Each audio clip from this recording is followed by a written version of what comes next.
Shriram Sartaj, Pancham Pita, Tan Guru Arjan Sahib Ji Maharaj, di mithi yaad de vich aao gaj ke fateh bulaiye. Vaheguru Ji ka Khalsa, Vaheguru Ji ki Fateh. Uncle Ji had asked me to share my thoughts on what Guru Arjan Sahib Ji means to me. And first and foremost, it's not even like a word, it's just an emotion like awe. Just in complete awe of someone who's just so, I don't have words, you know? Someone who just did so much in their life and nothing was imposed. Guru Arjan Sahib never told people to do anything. People followed him, people loved him and liked him, like just like in the Patna Desviya, we hear Guru Arjan Patakar, he has been equated to Vaheguru. And because he demonstrated that sahaj, that balance in his life, we see all around us that the reason, like, everything flows in life, the growth and creation and the sustenance, it's all in Varna, it's all in Hukam. It's that balance. And that same balance is what Guru Arjan Sahib embodied in his life. And with that, like, he was so well-rounded. He was like the epitome of what we know to be as what is Renaissance, right? To be well-rounded.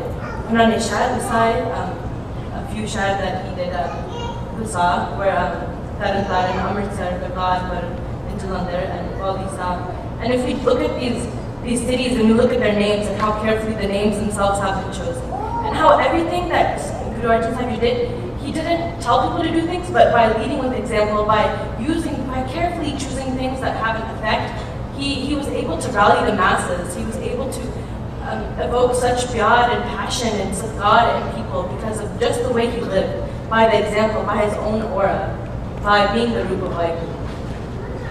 And then we look at the compilation of Varni. Man, if we have been given like the Kunji, the map to life. Everything that we need in our life is right here with us. We're looking at it right now. It's Guru Maharaj right here. And then we look at the intricacy of Varni and the Guru Granth Sahib and how the Ad Granth was compiled, the grammatical structure, the organization within the rags and stuff, and the little things like the Ankar and Bihari and how those can change a meaning and how different languages and linguistic styles have been incorporated into Guru Granth Sahib. Like, can you imagine how like a person could do all that? I mean, they're on a Shahid side, you have to think about the social, economical things that go into establishing cities and the political, and then worrying about how people will react. It's just, our mere human minds can't even fathom how one person can do everything. And then Guru Sahib Ji also had, he created a state within a state. And he didn't rule as a sovereign person. He acted as a sovereign person. And he was himself. Like, there was no, we see we see a lot of people who try to like follow a certain lifestyle and act a certain way, but the implementation isn't always there. And we ourselves are always trying to implement things in our life, but it's so hard. Guru Sahib just lived it.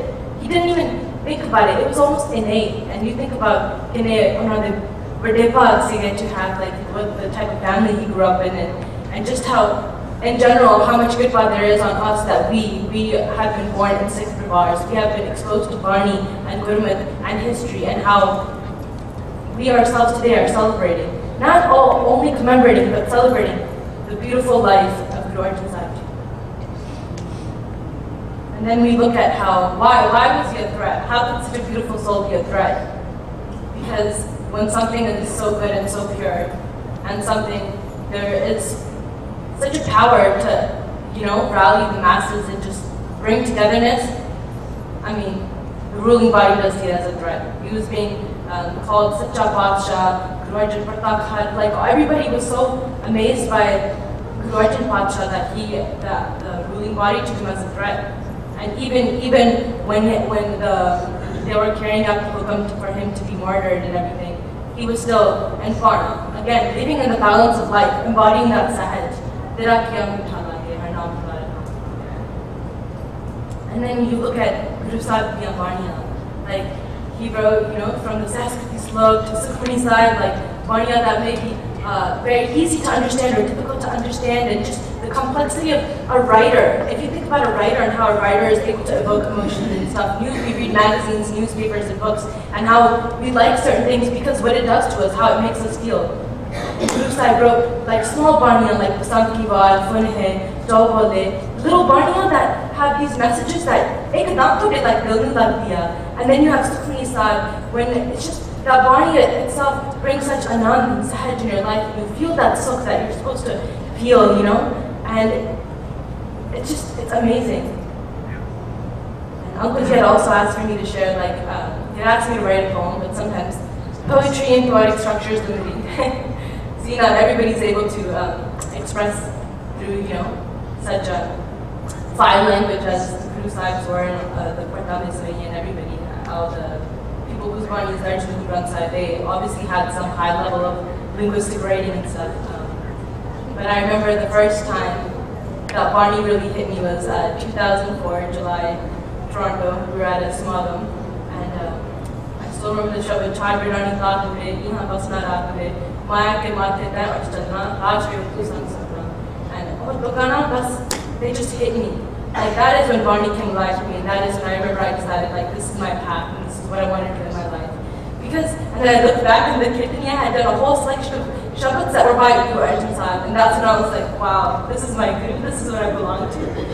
And just then, you feel so much like pride on like who you belong to, what you've been born into, and then you feel bad, you feel guilty because you realize that you've been shown these things. Like, yeah, as a child, we did go to like Gurparbs and Shindi Barbs, and we were like, oh yeah, Guru Sahib is great and everything, but never until you read Guru Sahib's Bani and you understand Guru Sahib's sentiments and emotions.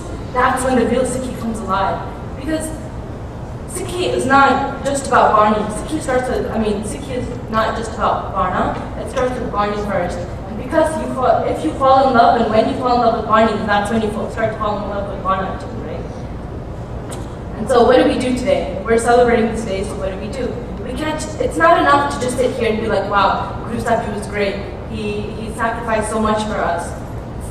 As much as, that was enough when we were little, when I was personally little.